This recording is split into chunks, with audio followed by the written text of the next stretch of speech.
Muy buenas noches, bienvenidos y bienvenidas a su programa Mirada Crítica. Hoy estamos al lunes 18 de mayo del año 2015, ya en el quinto mes, pues con varias noticias este fin de semana y contrastantes, ¿no? Hoy quisiera yo empezar nada más viendo las similitudes, las diferencias que hay, por ejemplo, en este renglón de las fianzas, ¿no? Al hijo de Fausto Vallejo, el exgobernador de Michoacán, Rodrigo Vallejo, pues que lo agarraron ahí, pues con la tuta, era de hecho una de sus estrellas ahí en su videoteca.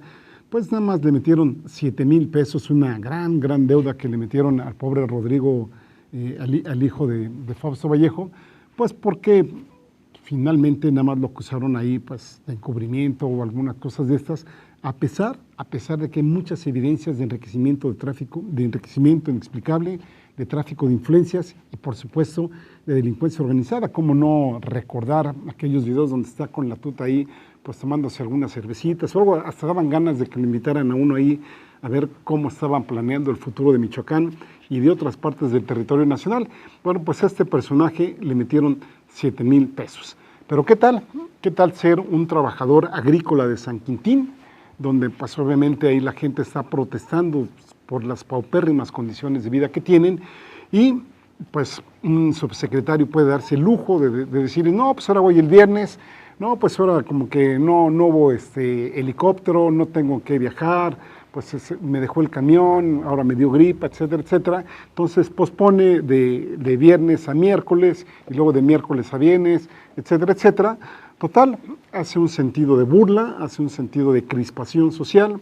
Los trabajadores nuevamente que ya habían tenido, recordemos, pues por ahí algunos levantamientos de tipo social, vuelven, digamos, a tener ahí percances con algunos esquiroles que se tenían ahí precisamente en Baja California, y entonces resulta que a ellos pues les meten nada más pues unos cuantos millones de pesos, ¿no? Digo, como no tienen las influencias que tiene Rodrigo Vallejo, ni mucho menos, sino pues tienen prácticamente nada, como diría Joan Manuel Serrat, son aquellos que tienen nada de nada, pues estos trabajadores, ¿qué tal unos 7 millones de pesos bajo la acusación de haber actuado con violencia?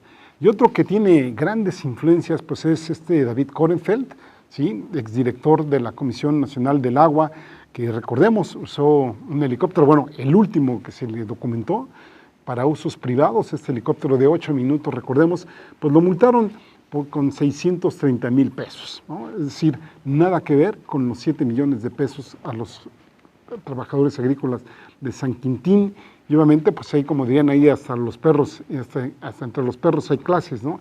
Pero aquí resulta interesante ver qué tanto hay detrás de la Conagua, qué tanto hay detrás de Kohrenfeld, y no solo de él, ¿no? Porque eso es de lo que se documentó, de lo que tuvimos la fortuna de que ahí un vecino lo grabara, y bueno, pues vayan ustedes a saber cuánto más ahí en la Conagua hubo mala utilización y abuso de poder por parte de este exdirector de la Conagua, que insisto, esto es un patrón de lo que vemos en el gobierno mexicano en todos los niveles, llámese ejecutivo, llámese legislativo, llámese judicial, pero también en los niveles que corresponden nacional, estatal y municipal, ¿no? Aquí, por ejemplo, varias joyas van saliendo de Kohrenfeld, que además de su tristemente célebre intento de privatización del agua, en donde nos quería dar en la modernización con esto de la privatización, pues ahí, por ejemplo, hay algunas notas que destacan algunos de los viajecitos que hizo Kohrenfeld. Pobrecito, no le daban ni para sus chicles, ¿no? En febrero, por ejemplo, de 2014 viajó a Japón y a Corea del Sur para reuniones del Consejo Mundial del Agua, de lo cual, por ejemplo, la Conagua no emite información oficial. En junio de 2014 fue a Francia y Holanda, y ahí perfectamente se podría establecer una auditoría si funcionaran las cosas, por ejemplo, por parte de la Auditoría Superior de la Federación, de la Contraloría Interna de la Conagua, si es que existe, etcétera. Porque ahí resulta que Kohrenfeld metió una factura de 144,000 pesos por este viaje a Francia y Holanda, cuando, pues, digamos, en los periódicos viene ahí que documentaron cuánto costaba, por ejemplo, un viaje en primera clase, no un viaje de turista ni nada de estas cosas, sino en primera clase, porque ya sabemos que Kohrenfeld pues, es un tipo que es incapaz de tomar transporte público, pues para eso tiene helicópteros, para eso tiene jets privados, cuando se puede, y si no, pues ahí están las primeras clases. Bueno, pues este costo que él metió por 144,000 pesos de factura de viaje, pues en el mejor de los casos, yéndose en primera clase, cuesta 78,000 pesos para estas dos escalas. para ese viaje de más a Kornfeld, pues le dieron, pobrecito, ¿no? ¿Qué le gusta a usted? ¿1,000 pesos, 2,000 pesos, 3,000 pesos? No, le dieron 61,391 pesos con 25 centavos, los cuales pues gastó, por supuesto, en su totalidad. Y a lo mejor pues hasta le quedamos a ver al pobre Kornfeld. A lo mejor sería muy bueno aquí que la producción tan eficiente que es de Rompeviento organizáramos una colecta para ver si a Kornfeld le faltó tener gastos en este viaje a Francia y Holanda, pues ahí podríamos restituirle lo que no le haya devuelto la Federación. ¿Qué queremos decir con esto? Impunidad, abuso de poder y posibilidad de que Kornfeld, con todo y lo que se le está documentando, se reintegre al servicio público, pues ya sabemos que ahí no recibió inhabilitación alguna para reincorporarse en algún momento a la Administración Pública Federal. Y no duden ustedes que en 1 año, 2 años o en algunos meses por ahí, así discretamente, en bajo perfil, lo anden metiendo, pues no sabemos si en la CONADE o lo manden de comisionado a algún estado de la República que aparentemente amerite una situación de este tipo. Bueno, ustedes saber con tantos conectes, digamos con tanta cercanía que tiene con la presidencia de la República, Kornfeld pues vaya a ocupar nuevamente un cargo público. Ya sabemos que la máxima de estos políticos y políticas que tenemos en México, pues es que no les den dinero, sino que los pongan donde hay, y parece ser que así mueven sus intereses y así se dan este tipo de situaciones en el país, pues hasta que nosotros sigamos ahí pues viendo como los chinitos, como dice el dicho popular. Y por cierto, hablando de OHL, cayó una cabeza más allá en el Estado de México. Ya el secretario de Comunicaciones y Transportes, no el que está a nivel federal, que ese, vaya que si tenemos cuentas pendientes con él, ahí está lo de los trenes, las licitaciones más que oscuras, etcétera. No, el que cayó pues fue el gran Polo, ¿no? Que pues ya sabemos que le hablaba ahí a los funcionarios de OHL, que pues nada más hablaba para decir, oye, pues por ahí consígueme unas cuantas habitaciones porque ya hablé ahí en ese hotel y hablé en el de lado y no hay ni la suite presidencial.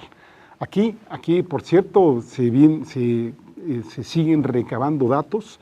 Recordemos que esta información no vino de México, esto se estuvo ventilando primeramente en España, y aquí pues hay más evidencias de que Obrazcón Huarte Laín, mejor conocida como OHL, fue el gobierno precisamente del Estado de México en tiempos del actual presidente de la República, Enrique Peña Nieto, el que le abrió las puertas justo cuando había, digamos, más desprestigio de OHL en Europa. Es decir, ahí estaban más que desacreditados en esos momentos, pues por todos los desaseos que se le estuvieron documentando.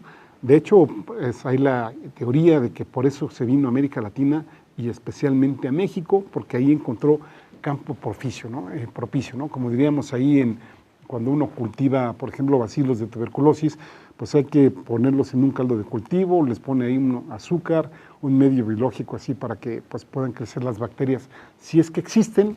Y así parece ser que la OHL estuvo haciendo por ahí algunos diagnósticos y encontró que aquí en la República Mexicana pues había ahí medios de cultivo propicios para que pues pudieran suministrarle, digamos, los medios sociales, económicos y políticos con los cuales esta empresa pues pudiera actuar. En una de sus columnas, Ricardo Rafael nos habla que en 2006 Juan Madrigal Villamar, que es el presidente de OHL España, fue sentenciado precisamente a 2 años de cárcel por haber cometido el delito de administración fraudulenta. Ahí se le documentó en ese entonces, pues, digamos, el recurso o digamos la estrategia de dar donativos para financiar campañas electorales, que por supuesto estos donativos, pues ya sabemos que eran como préstamos, no necesariamente a fondo perdido, sino que eran después cobrados con contratos de obra pública, es decir, lo que pudiera constituirse ahí el intercambio de favores y algo que aquí en México no se conoce, que es precisamente el conflicto de interés entre empresarios y entre políticos. Sabemos que desde ese entonces, cuando OHL se asienta aquí en México, pues fue una de las constructoras preferidas del señor gobernador Enrique Peña Nieto y ahora también como presidente. Hay que decirlo también, y esto lo recalca Ricardo Rafael en su columna, que no solo fue Peña Nieto, sino que después también Marcelo Ebrard, cuando fue jefe del gobierno del Distrito Federal, y Rafael Moreno Valle, también se sumaron a sus encantos. Aquí, por cierto, hablando de Marcelo Ebrard, pues ahora resulta que ya hasta el PRD está impugnando la condición, pues casi de Juanito que le dieron el Movimiento Ciudadano, porque ya recordemos que se registró como un candidato suplente a una diputación, y esto pues ya vamos a ver en qué terminan estos pleitos que vaya, que se están dándose hasta por debajo de la mesa. Sabemos que Marcelo Ebrard se va a presentar en la Corte Interamericana de Derechos Humanos, pues bajo el principio de que tiene el derecho de votar y de ser votado, cosa que le están restringiendo aquí en México, y que aparentemente del otro lado de la mesa pues está la impugnación, porque se dice que está buscando un fuero para que no lo vaya a tocar todo esto que está viendo en la línea 12 del metro. Pero en el caso volvamos a la empresa OHL, afirma Luis Miguel González, director del Economista, que solo por concepto de peajes carreteros, esta empresa española ingresa en México 4.400 millones de pesos anuales. Imagínense, 4.400 millones de pesos anuales, que es más o menos el equivalente al presupuesto que tiene, por ejemplo, la delegación Iztapalapa, que es una de las más grandes y que es una de las que, pues prácticamente por las que se pelea todo el mundo.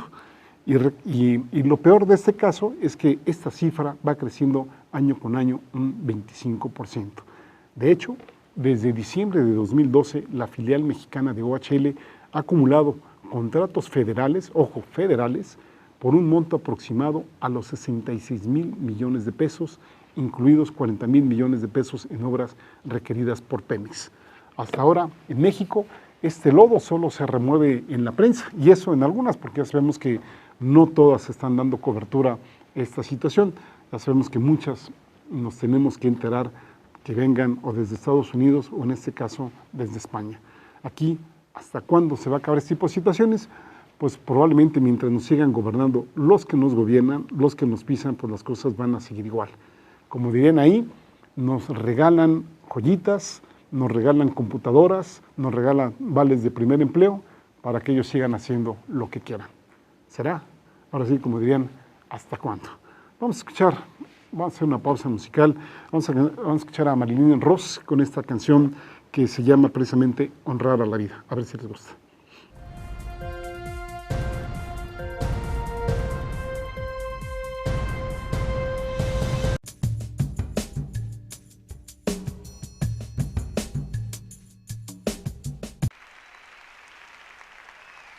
Eladia para vos.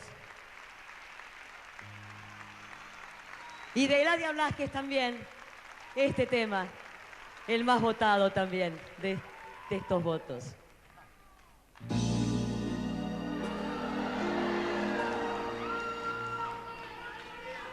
No, permanecer y transcurrir no es perdurar, no es existir, ni honrar la vida.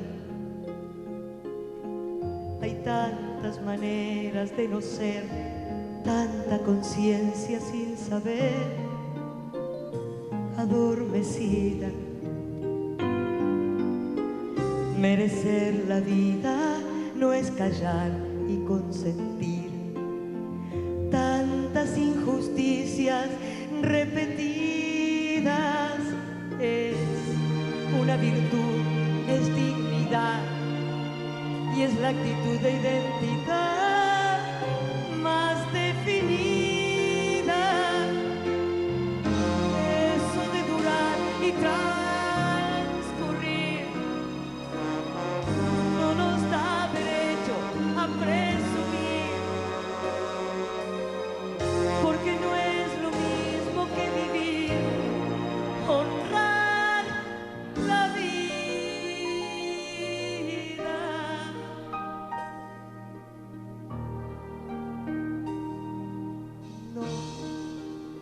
Permanecer y transcurrir no siempre quiere sugerir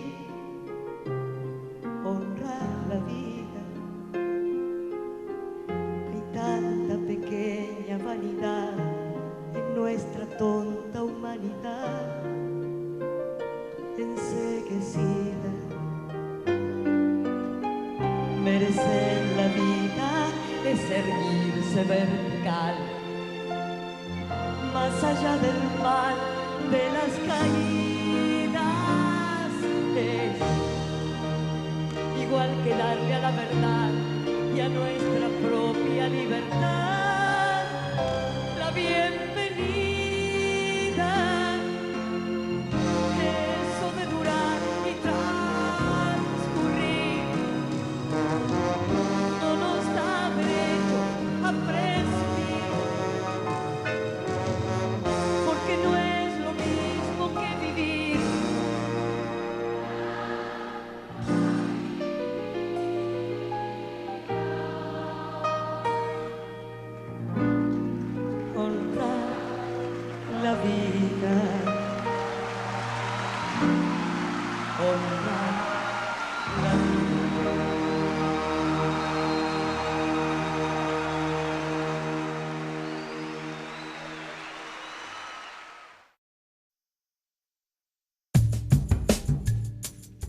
Continuamos aquí en su programa Mirada Crítica, honrar la vida. ¿Cuántas políticas, cuántos políticos en México pues, honrarán esta parte?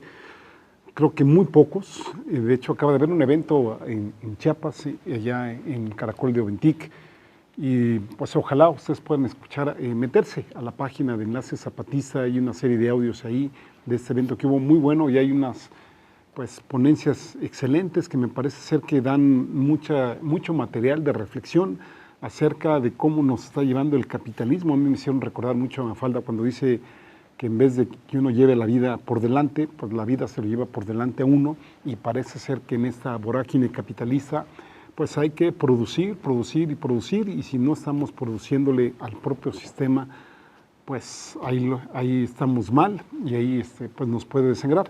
Pero el asunto de esto es que el propio sistema se nutre justamente de lo que nosotros le estamos aportando, y en la medida que nosotros le dejemos de aportar a este sistema, crear otra serie de alternativas, allí a lo mejor, como dirían pues, los insurgentes ahí, quizás con unas pequeñas grietas que estemos ahí rascándole, empecemos a ver por el otro lado, porque con esos rezanes que nos están dando, con estas cuentas alegres que nos dan, con estos, insisto, espejos de ahí sin brillo, podríamos decir, pues tarjetitas, ahora sí que vales de despensa y cosas de estas, no vamos a resolver los problemas que nos aquejan.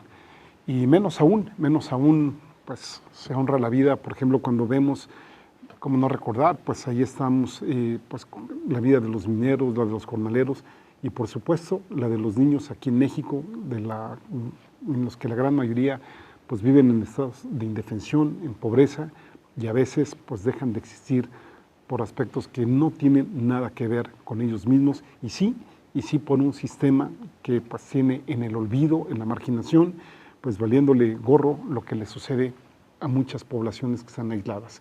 Y ahora me refiero pues a lo que sucedió, que aquí comentamos tangencialmente la semana pasada, de los 2 niños que murieron en Simojovel, en el municipio de Simojovel, en la comunidad de La Pimienta. Hay una columna de Mario Melgar Adalid que habla precisamente de esto. Ayer en el proceso salió otro reportaje de Isaín Mandujano acerca de la pobreza en las que viven este tipo de comunidades. Yadira González y Manuel Francisco López, y estos niños no tenían ni el año de edad, y 29 más enfrentaron graves reacciones después de que el Instituto Mexicano del Seguro Social, en su programa Prospera, les aplicó vacunas a 52 menores. Aquí hay una, pues no coinciden las cifras, ¿no? Dependiendo de dónde uno lea. Por ejemplo, en el reportaje de Isaín, hace una serie de narraciones que tienen que ver con los pobladores, y ahí dicen que no es cierto que no se vacunó a 52, sino que nada más fueron a 31, y entonces estaríamos hablando que ahí fue una tasa, digamos, de afectación del 100% de los niños vacunados, y que, pues obviamente, todo esto fue en unas condiciones pues más que lamentables, y de los cuales, pues, insistimos, dos murieron, de los 31 que tuvieron reacciones adversas. Las mujeres más viejas calmaban a las madres, nos dice esta narración, a las madres más jóvenes, explicándoles que los llantos eran normales, hasta que desafortunadamente los bebés murieron. El comunicado oficial habla precisamente de lo lamentable del incidente, y aquí me parece, y por eso nuevamente traigo a colación esta parte que tiene que ver con la muerte de estos 2 menores de edad, no tenían ni el año de haber nacido, pues ahí, como dirían los psiquiatras y los psicólogos, hubo una segunda violación a los niños y a sus familiares. El gran director general del Instituto Mexicano del Seguro Social, que es la institución más emblemática de la salud mexicana. De hecho, aquí nos recuerda Mario Melgar que precisamente su logo es un águila que envuelve con sus alas a una madre y a su hijo en cuestiones de protección. Aquí ya estoy hablando del director general José Antonio González Anaya, que no es un médico, no es un salubrista, no es un epidemiólogo, no es un, digamos, un perinatólogo, no es un, pues no sé, no es un ginecobstetra, o pónganle ustedes la especialidad médica que quieran. José Antonio González Anaya es un destacado financiero, es un licenciado en Economía por el Instituto Tecnológico de Massachusetts y doctor en Economía por la Universidad de Harvard. ¿Qué va a saber un economista del Instituto Tecnológico de Massachusetts o doctorado en Harvard de cómo viven las comunidades en Chiapas, de cómo viven las comunidades en Guerrero, cómo viven en Veracruz, en Puebla, en el Estado de México, en el Distrito Federal, en donde ustedes quieran? ¿Será que este personaje está ahí para cuidar la salud de los mexicanos? ¿O será que está ahí para cuidar las finanzas, maltrechas, por cierto, del Instituto Mexicano del Seguro Social? Una serie de errores del director general del IMSS. Primero señaló que existían 3 hipótesis, que las vacunas estaban en malas condiciones, fue su primera hipótesis. Una segunda, que un error humano o de higiene, que para el caso es lo mismo, en el protocolo de aplicación de las vacunas. Y C, una reacción alérgica de los niños. Aquí el director, como es médico, como es, digamos, tiene amplios conocimientos en todos estos temas, digo, me refiero a los financieros, no necesariamente a los de salud. Bueno, pues yo creo que ahí quizás su coordinación de asesores o algo así, dijeron, oye, pues como que no se vale decir que las vacunas son las malas, ¿no? Porque imagínate, pues quién va a llevar a vacunar a sus hijos con la desconfianza que puede generar el que precisamente las vacunas estén malas, estén descompuestas y por supuesto provoquen la muerte de niños, 2. Así hubiera sido 1, ¿eh? Y bueno, todavía hay algunos que están hospitalizados que no han salido del todo del estado de peligro, por muy estables que permanezcan ahí. Sobre todo, insistimos, en las condiciones de pobreza, de marginación, de desnutrición, que recordemos que con la desnutrición en los niños, pues hay un círculo muy perverso entre infección, desnutrición, infección, desnutrición, que los hace cada vez más vulnerables a cualquier tipo de situaciones sanitarias. Pues entonces ahí les decíamos, este economista, al percatarse del efecto demoledor de sus palabras, pues entonces ahí como que dijo, no, pense, ¿no? Como que las vacunas sí estaban en perfectas condiciones, esas no fueron la causa de las muertes de los niños, y pues lo que sucedió es que se trató de una contaminación externa. Es decir, aquí lo citamos, la conclusión es que la falla no estuvo en las vacunas o que no están defectuosas o químicamente mal. Aquí entonces la gran pregunta es, ¿los niños se habrán puesto mal o habrían muerto aún sin que se les aplicaran las vacunas? ¿O entonces a qué se debió su muerte? Estamos nuevamente ante un caso donde hay responsabilidades pero no responsables. Nuevamente le van a apostar al olvido, le van a apostar, por ejemplo, lo que pasó en la guardería ABC, en donde, pues, vean cuánto ya pasó. En junio, desafortunadamente, se va a cumplir 1 año más de esta, pues, le llamamos aquí asesinato imprudencial, de esta muerte. No sé, perdón si estoy diciendo algún dislate en términos jurídicos, pero sí es indigna que este tipo de cosas, bueno, no haya costado nada. Bueno, ayer el propio Molinaro Casitas, pues ahí sigue en los círculos altos de la política mexicana, los parientes de Margarita Zavala siguen como si nada, y ahí si acaso ahí a una empleada del Instituto Mexicano de Seguro Social, pues fue la que le cargaron el chivo expiatorio. De lo demás, prácticamente nada. Peor aún, en la página web del Instituto Mexicano del Seguro Social, donde se habla de mitos y realidades de las vacunas, se señala que ninguna vacuna provoca la muerte súbita del lactante, que pensar lo contrario es un mito.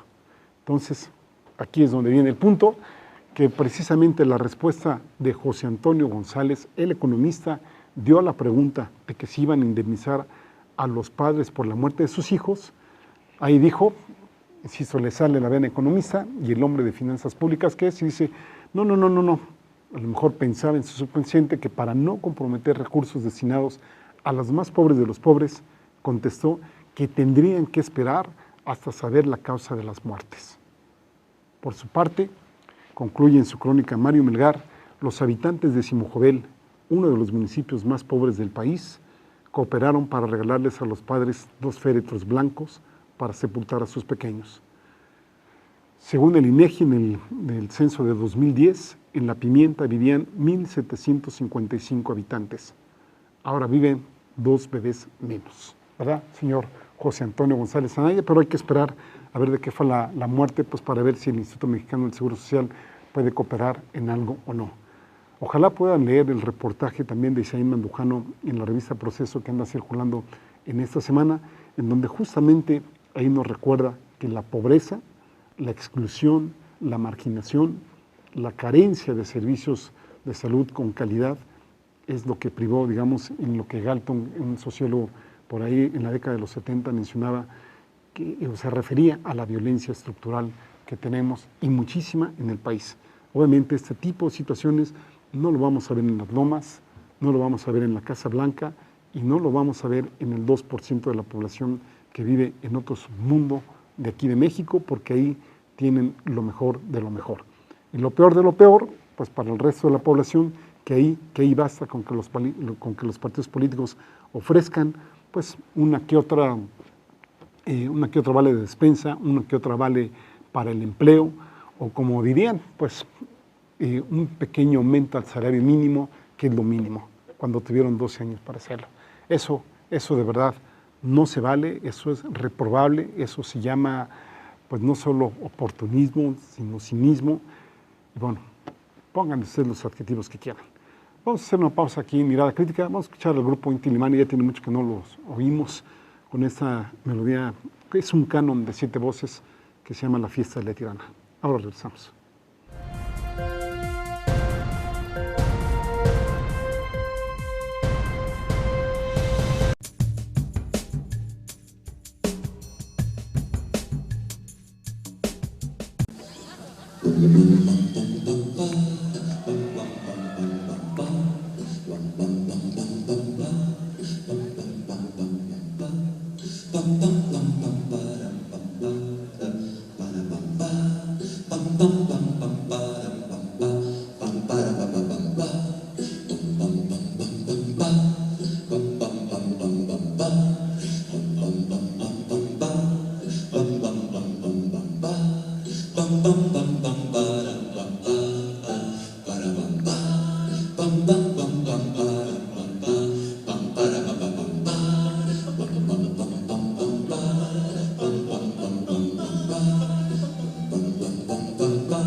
Ojalá les haya gustado este ensamble del Inti Illimani.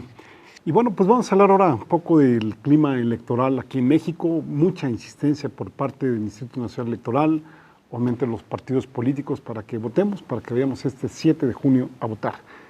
Que tiene sus cosas buenas, tiene sus cosas que no son tan buenas.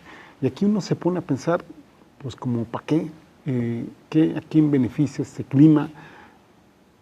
¿Realmente nos ayudará a tener un partido político u otro? ¿Realmente el árbitro de la contienda es justo? ¿Hay condiciones de equidad para todos los candidatos, para todos los partidos? ¿Habrá algún partido político que responda, digamos, a las necesidades de la población? O como nos decía Tomás Mucarro prácticamente cada 8 días en su programa de domingo 6, domingo 7, pues como que seguimos siendo una comunidad de ratones gobernados por un gato, y este gato cada que puede o cada que tiene hambre, pues ahí va engulléndose a los ratones, los va acorralando por muchos que sean y va creando una serie de condiciones para que no puedan salir de ese estatus. Ahí les dejamos la reflexión. Usted ojalá tenga más elementos para ver en qué partido político, si esas son las alternativas que hay o si sería bueno buscar otro tipo de caminos, ¿no?, que nos pudieran abrir otra serie de perspectivas, ¿no? Aún así, en digamos, dentro de la arena electoral, pues las cosas no son demasiado buenas que digamos. Ahí la incompetencia, la soberbia, la lucha de poderes nos mete en una dinámica no muy agradable que digamos. Aquí, por ejemplo, me quiero referir al asesinato de Enrique Hernández Saucedo, candidato de Morena a la alcaldía de Yurécuaro, justo cuando realizaba actividades proselitistas en la cabecera municipal de esa localidad. 3 colaboradores de él resultaron heridos y fueron internados en un hospital de La Piedad allá en Michoacán. Enrique Hernández fue el líder de las autodefensas de esa región agrícola colindante con Jalisco. De hecho, 2 notas aparecen ya con respecto a eso, no necesariamente al asesinato, sino que uno, por ejemplo, que hoy lo desmintieron a propósito, de que ya las autoridades michoacanas estaban pidiendo casi cerrar, como si fueran 2 países, Michoacán y Jalisco, cerrar casi la frontera, digamos, virtual entre estos 2 estados de la República. Y la otra, pues que ahí algunos periódicos, sobre todo de corte amarillista, pues ahí publican que precisamente Enrique Hernández tenía por ahí varias averiguaciones, y ahí ya le indilgan no un asesinato como se le acusó en algún momento, sino 6 asesinatos. Un hombre le disparó desde un vehículo en movimiento a este señor Hernández en el centro de la ciudad. El gobernador Salvador Jara pues tuvo la gran osadía de decir que pues esto era una provocación, qué descubrimiento, y además pues, se lava un poco las manos diciendo que ahí Morena le había pedido que no darle, o sea, se había negado prácticamente a que el gobierno del estado les diera más seguridad, porque según él, Morena les había dicho que el pueblo era el que les iba a dar la seguridad. Y entonces dice con gran sapiencia el gobernador Jara, esto nos marca un foco rojo. Pues digo, si esto marca un foco rojo, pues como que el país está no solo en foco rojo, sino en focos ultravioletas, en rojos, amarillos, en ámbar y en todos los colores que ustedes quieran y manden. Aquí, pues, ¿qué zona del país no está en condiciones así, pues, tristes, lamentables, en un estado que está muy deplorable, este estado? Enrique Hernández había sido acusado, recordemos, e incluso recibió amenazas por su intención de continuar con los grupos de autodefensas cuando ya lo había prohibido en ese entonces el comisionado de seguridad de Michoacán, Alfredo Castillo Cervantes. Nuevamente sale a la palestra Alfredo Castillo. Hernández Saucedo, ¿sí?, junto con 18 autodefensas, fue detenido, que habría que ir recordando fechas, el 31 de marzo de 2014, es decir, hace un año atrás. Un año, un mes, ¿no? Y fue acusado en ese entonces de ordenar el asesinato del alcalde de Tanguato, el panista Gustavo Garibay, que fue cometido el 12 de marzo, según informó entonces el virrey Alfredo Castillo Cervantes, y pues, asesinato fue, según el argumento de ese entonces, en represalia por la supuesta oposición del alcalde a que los grupos de autodefensa entraran en ese municipio. En este proceso, el juez reclasificó el delito de homicidio de Hernández por el de encubrimiento, lo que le permitió salir. salir bajo caución, y esto fue el 17 de junio de 2014, es decir, prácticamente 11 meses atrás y 2 meses después de su detención. Para ese entonces no se comprobó la participación de Hernández Saucedo en el crimen. Después de que quedó en libertad, la Comisión Estatal de Derechos Humanos aseguró que Enrique Hernández Saucedo había sido torturado. Hernández, hay que recordarlo, y por eso es importante pensar, reflexionar sobre esta situación, que es el segundo candidato asesinado en el mes de mayo. Y vean a qué fecha estamos de mayo, apenas 18 de mayo. Primero fue Ulises Fabián Quirós, candidato a alcalde de Chilapa por el PRI y el Partido Verde Ecologista de México, y el 1 de mayo en Atzacoalaya, a ver si lo pronuncio bien, allá en Guerrero.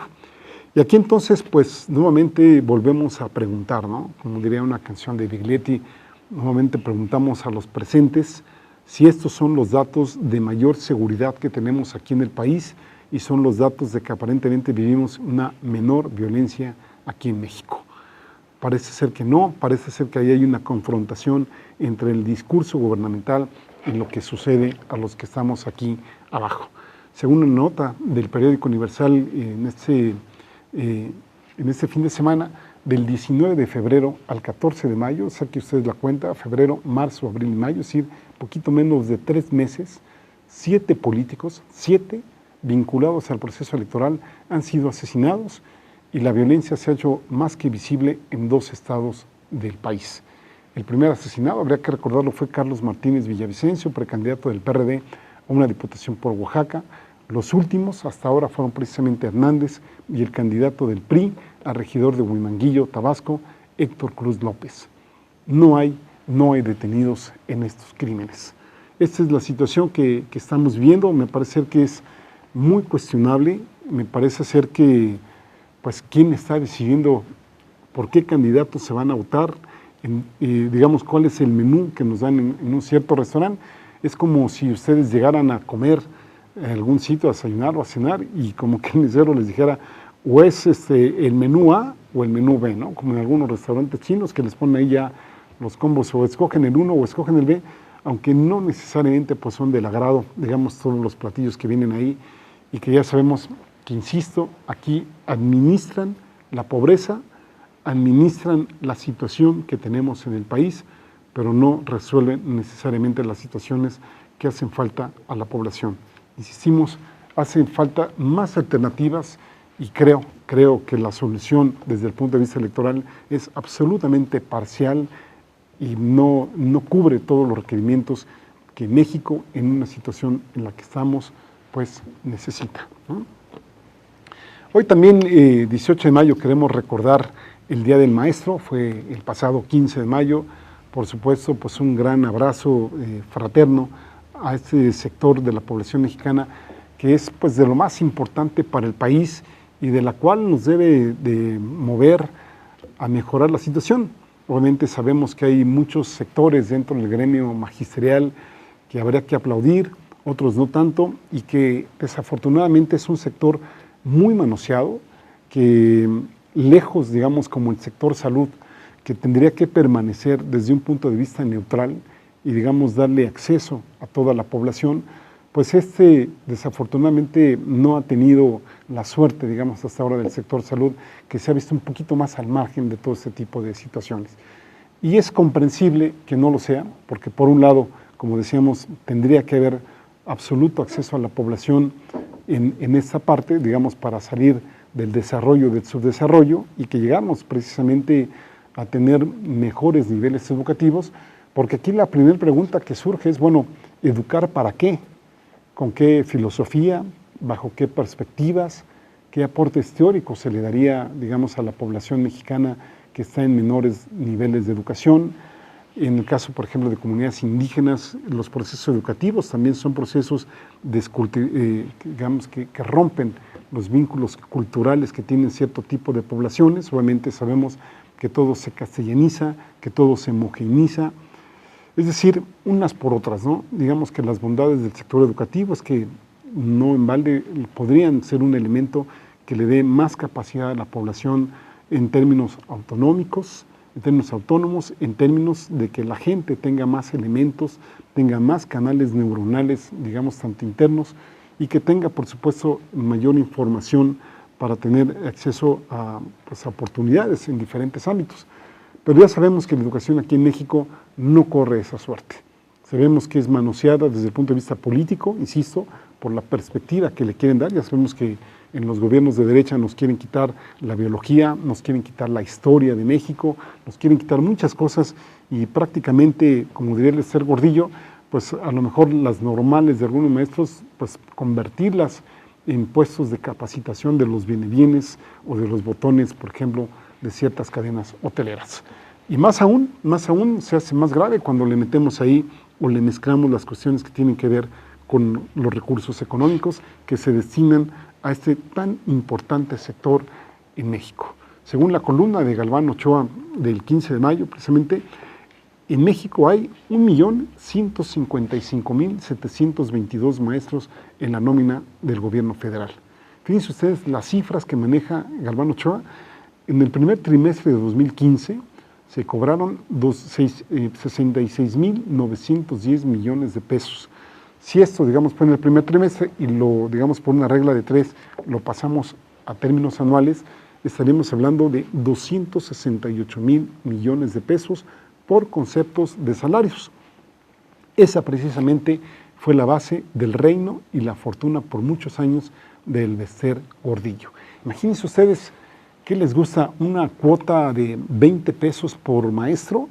Si multiplicamos 1.155.722 por 20 pesos, digamos, pues ¿qué les gusta? 20 pesos mensuales a la quincena. Vamos a dejarlo mensuales.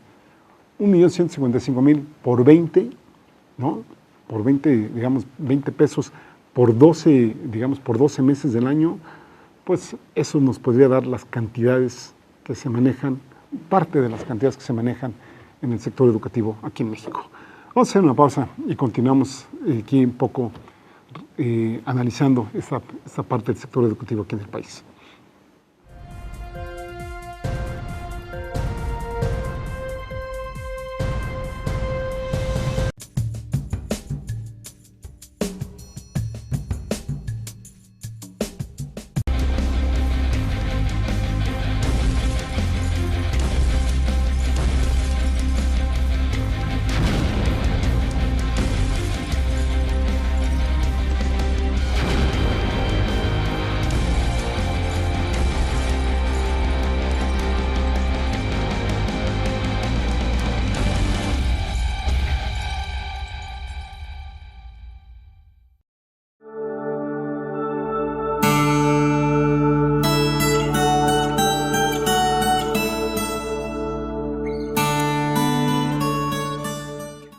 Si tuviera que trazar una línea en 18 años, desde que estuve allá, ahora que estuve en Morelia, lo que veo es una profunda renovación. La mitad de los zapatistas tienen menos de 20 años. Y tú ves milicianos y milicianas y guardianes, teníamos un guardián, cada uno un botán, de 19, de 20 años, al lado de algunos mayores, ¿verdad? Pero hay una renovación generacional. Buena parte de los que estaban allí con nosotros, el 1 de enero del 94 no habían nacido. O eran chiquititos. O eran muy chiquitos. Entonces, ¿de qué estamos hablando? De un movimiento que se está reinventando a sí mismo.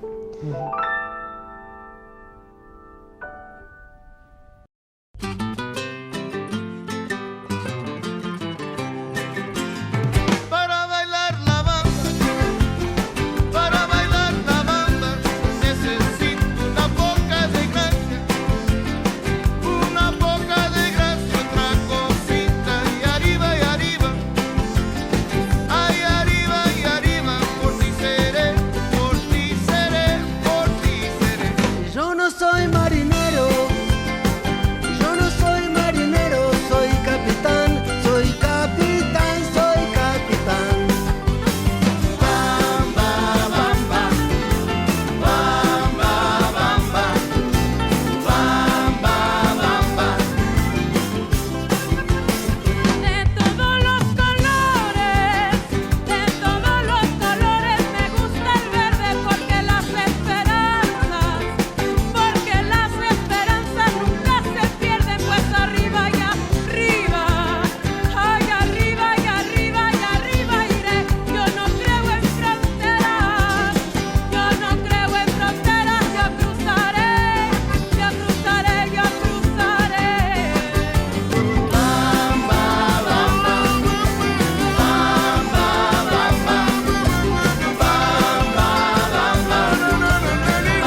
Continuamos aquí en su programa Mirada Crítica.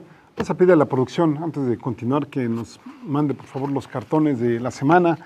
Traemos 8 para ustedes. Este primero es del Fisgón, hablando precisamente de la empresa OHL, ¿sí? Que aquí pues, nos dice, para construir la corrupción y la impunidad, ahí sí usamos cemento y varilla de primera y tecnología de punta. Y yo le agregaría aquí al Fisgón y pues y funcionarios de tercera, ¿no? O de cuarta, porque ahí sí se necesitan 2 partes para hacer este tipo de fraudes, que a ver aquí que paran en el país. Yo creo que no mucho, porque si se van hasta el fondo, pues estarían tocando precisamente hasta la Casa Blanca allá en Los Pinos. Este segundo cartón también es del Fisgón y es de la OHL también. Y ahí está pues esta empresa española diciendo, y si me dais todo el oro, yo os prometo una carretera para el año 2050. ¿Será que los gobernantes mexicanos pues aceptan este tipo de cosas? Parece ser que sí, porque mientras los salpique a ellos, como que lo demás no les importa mucho que digamos. Este tercer cartón es de Fisgón, el último del Fisgón que traemos a colación el día de hoy. Este es de Felipe Calderón.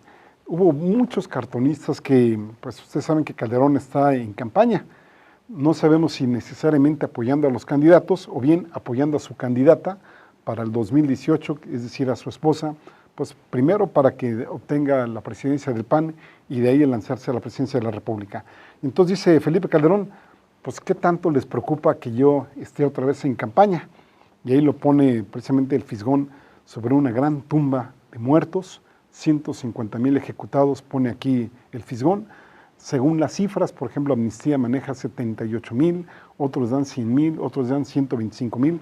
Esta es la cifra que hemos visto más alta que hay, digamos, hasta ahora. Y lo peor del caso es que la administración actual, pues parece ser que ahí va en el mismo camino. La siguiente es de Magú. Esta es muy buena. No sé si ustedes recuerdan ahí donde Calderón pues hace un símil precisamente del Bronco, allá en Nuevo León, y dice que es un Hugo Chávez, que es un autoritario, que esto, que el otro. Y ahí pues el Bronco le responde y le dice que seguramente Felipe Calderón andaba borracho, bueno, o andaba pues en los efectos pues etílicos, vamos a llamarlo, andaba crudo, aunque aquí pues el Bronco lo define de una manera más cruda, valga la redundancia, y Magú, con ese humor que le caracteriza, dice, aunque la verdad, dice, como Polo Polo, es más peligroso que como Hugo Chávez, es decir, refiriéndose al Bronco. Se me hizo genial este cartón de Magón. Siguiente cartón es de Helguera, a propósito de lo que se está viviendo allá en Baja California, en donde pues ahí es curioso, ¿no? Es de llamar la atención que todas estas cosas que se van a resolver, que esperemos que se resuelvan de los jornaleros agrícolas en San Quintín, sean precisamente antes de las elecciones. Y aquí está, pues, cumpliéndole, ¿no? Ahí diciéndole, le estamos cumpliendo a los de San Quintín, ¿no? Recuerden que iniciamos este programa diciendo de los 7 millones de pesos que le estaban sembrando ahí, o como fianza, a los jornaleros agrícolas, y dicen, pues ahora, ahí tienen mejores condiciones de vida en la cárcel, ¿no?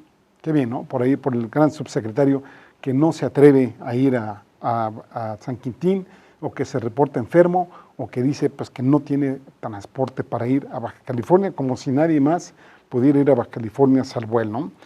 Siguiente cartón, este es de Hernández también, aquí está Osorio Chong, el secretario de Gobernación, dice, la próxima cita con los jornaleros de San Quintín será en la casa del subsecretario Miranda, a ver si los quiere recibir el jardinero.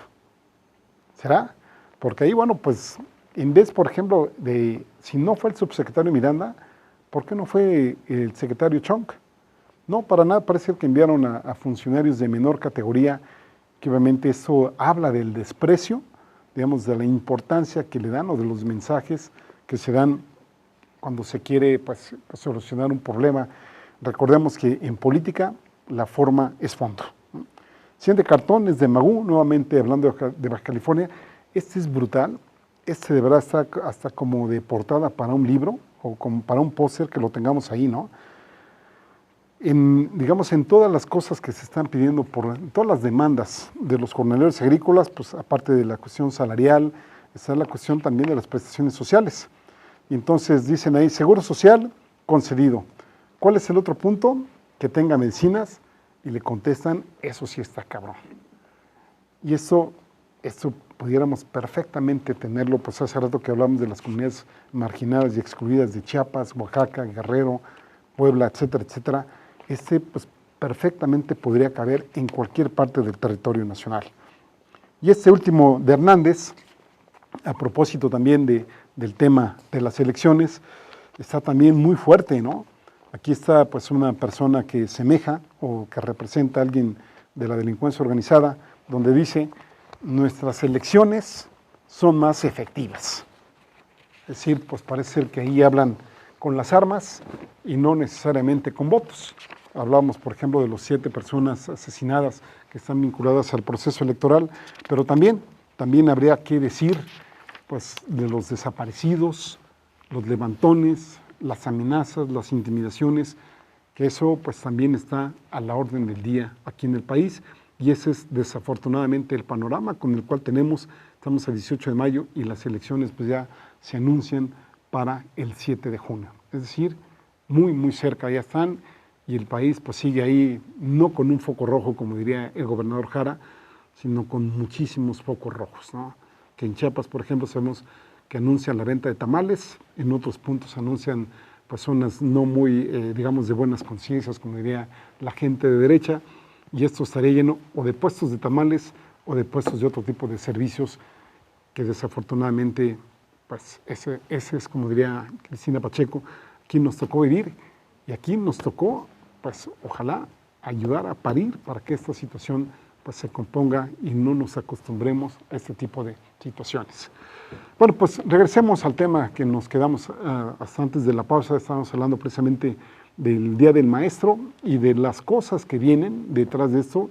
Insisto, no es una cosa de buenos y malos, no es una cosa de que los maestros sean holgazanes o de que unos sean los santitos y de que hay que poner la estrellita, sino hay que ver todo en su conjunto, ¿no? Ahora estábamos hablando, bueno, primero de la parte política, enseñar para qué, hacia dónde, y otra de las cuestiones es la parte económica.